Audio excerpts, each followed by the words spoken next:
பவர்ல உள்ள அரசியல்வாதிகளை சந்திச்சு போட்டோ எடுத்துட்டு வாழ்க அப்படின்னு சொல்றது நாங்க எங்க இயக்கம் கிடையாதுப்பா.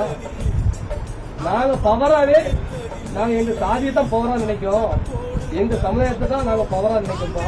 அதனால எங்க சமுதாயத்தோட தான் நாங்க கூட்டணி, எங்க மக்கள் என்ன மனநிலை இருக்காங்களோ அதைத்தான் நாங்க முடிவு பண்ணுவோம். டிஎம்சி எடப்பாடியை சந்திக்கிறதோ, அண்ணாமலை அவர்களை சந்திக்கிறதோ, பிரதமரை சந்திக்கிறதோ, ஸ்டாலின் அவங்களை சந்திக்கிறதோ ஈஸி, பாதுகாப்பே இல்ல. ஒரு கூட்டத்தை போட்டு மக்களை நேரா கூட்டு போயிட்டு நான் ஆதரவு சொல்லிட்டு போனா யாரும் சந்திக்கலாம். ஆனா இன்ன வரைக்கும் நான் யாரையும் சந்திக்காம இருக்கோம் அப்படின்னம்னா உங்க எல்லாருடைய நம்பிக்கையை நான் பட்னியா கிடந்தாலும் இனத்தை அடக்க வச்ச கூடாதுன்னு ரொம்ப தெளிவா இருக்கேன். உசுறு போனாலும் கடைசியில